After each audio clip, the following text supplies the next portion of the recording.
Assalamualaikum warahmatullahi wabarakatuh. Perkenalkan, nama saya Intan Pristiana Rasati, NPM 20110385, dari Prodi Manajemen Pendidikan Islam kelas F, kelompok 8.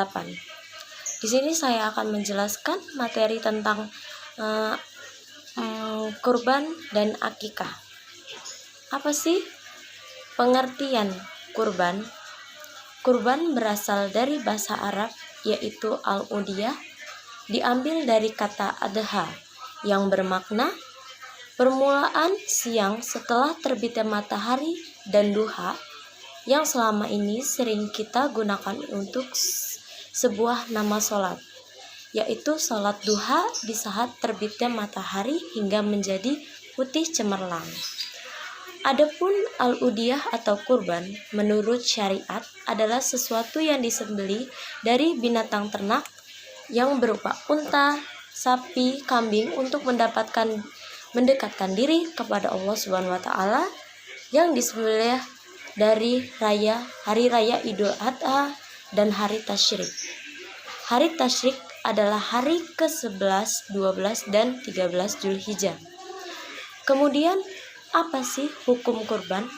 Hukum menyembelih kurban menurut mazhab Imam Syafi'i dan jumhur ulama adalah sunnah yang sangat diharap dan yang dikukuhkan. Ibadah kurban adalah termasuk syiar agama yang menumpuk makna kasih sayang dan peduli kepada sesama yang harus digalakkan. Dan sunnah di sini ada dua macam. Yang pertama yaitu sunnah ainiyah, yaitu sunnah yang dilakukan oleh setiap orang yang mampu. Yang kedua yaitu sunnah kifayah, yaitu disunahkan dilakukan oleh sebuah keluarga dengan menyembelih 1 ekor atau 2 ekor untuk semua keluarga yang ada di dalam rumah. Kemudian hukum kurban menurut Imam Abu Hanifah adalah wajib bagi yang mampu. Kemudian, kapan kurban menjadi wajib dalam mazhab Imam Syafi'i dan jumhur ulama? Yang pertama, dengan bernazar. Yang kedua, dengan menentukan maksudnya. Ketiga, waktu menyembelih kurban.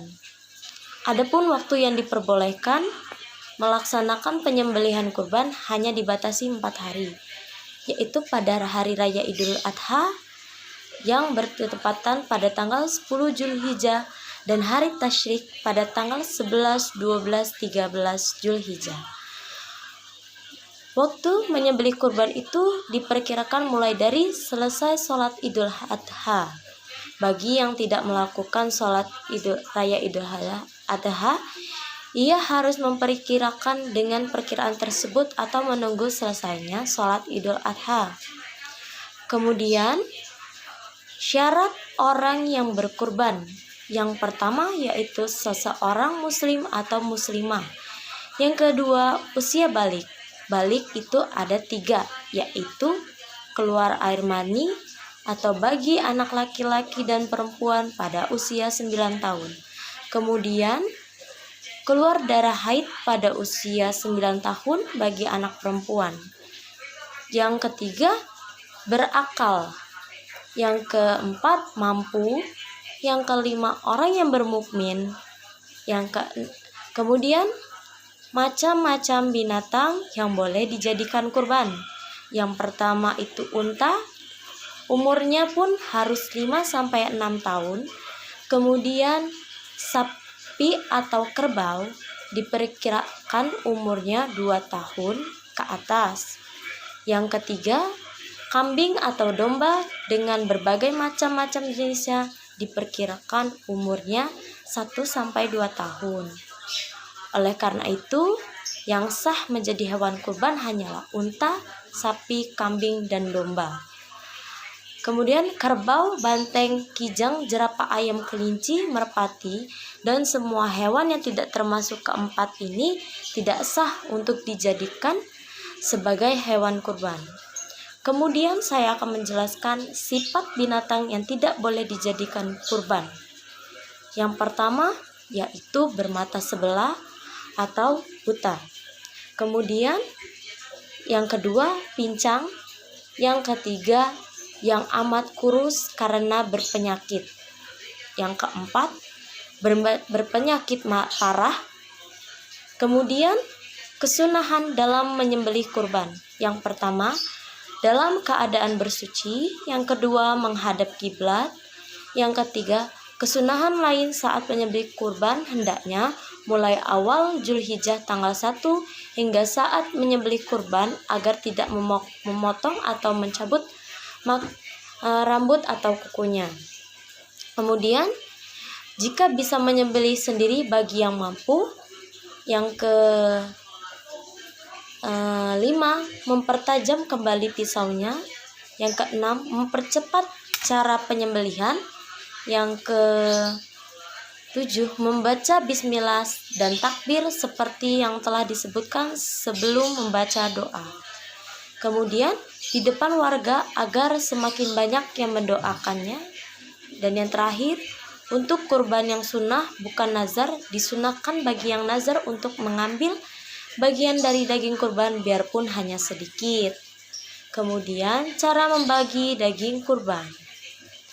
Caranya, adapun jika korban sunnah, maka tidak disyaratkan sesuatu apapun dalam pembagiannya, asalkan ada bagian untuk orang fakir miskin seberapa bagian tersebut, dan dianjurkan untuk bisa membagi menjadi 3, 1/4 untuk keluarga, 1/4 untuk dihidangkan tamu, 1/4 untuk dibagikan pada fakir miskin, dan sebagian banyak yang dikeluarkan tentunya semakin besar pahalanya. Hikmah kurban. Yang pertama, kebaikan dari setiap helai bulu hewan kurban.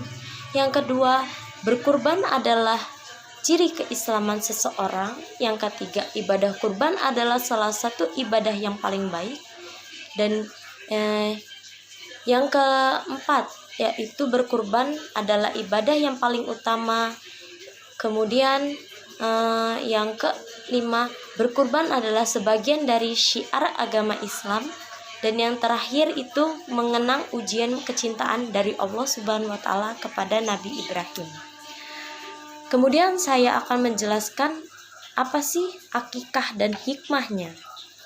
Pengertian akikah menurut bahasa artinya memotong. Pada asalnya ialah rambut yang tumbuh di kepala bayi tersebut keluar dari rahim ibunya. Karena itu rambut tersebut harus dipotong atau dicukur. Adapun menurut istilah hukum syar'ah, akikah adalah penyembelihan hewan tertentu untuk kepentingan anak pada saat mencukur dan pemberian nama anak tersebut. Secara umum, akikah adalah menyembelih binatang pada hari ke-7, ke-14, dan ke-21 dari hari kelahiran anak. Akikah dibarengi dengan pemberian nama dan pemotongan rambut anak tersebut. Menyembelih hewan akikah hukumnya sunnah muakkad bagi orang tua yang dianugerahi anak. Hukumnya menjadi wajib jika akikah itu diniatkan sebagai nazar. Dan kemudian saya akan menjelaskan apa sih hukum akikah. Hukum akikah hukumnya sunnah muakkad, yaitu sunnah yang sangat dianjurkan bagi orang tua atau orang yang mempunyai kewajiban menanggung nafkah si anak. Akikah dilaksanakan 1 kali dalam seumur hidup. Apabila di saat kecil sebelum melaksanakan akikah karena belum puasa, maka akikah dapat dilaksanakan setelah dewasa. Kemudian, waktu dan tata cara pelaksanaan akikah. Waktu pelaksanaan akikah sudah diatur dalam Islam, jadi tidak semua waktu dapat dilaksanakan akikah. Apa sih tata cara pemotongan hewan akikah? Yang pertama, membaca basmalah. Yang kedua, membaca sholawat kepada Nabi Muhammad SAW. Yang ketiga, membaca takbir. Yang keempat, membaca doa akikah.